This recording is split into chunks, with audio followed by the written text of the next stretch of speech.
grated cassava, asukal na pula, coconut milk, at saka nilagyan natin ng coconut flake. At syempre, lalagyan natin yan na onting asin. At ayan na nga, haluin natin. Ano ba ang aking gagawin?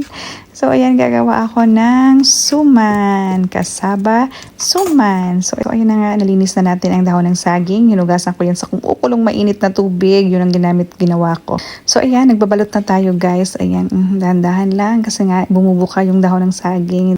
Unang try ko lang siya, guys. So, sinusubukan ko lang. Tingnan nyo, bumuka yung dahon. Ito na yung unahin natin kasi gustong-gusto nang lumabas. So, ayan, tingnan natin.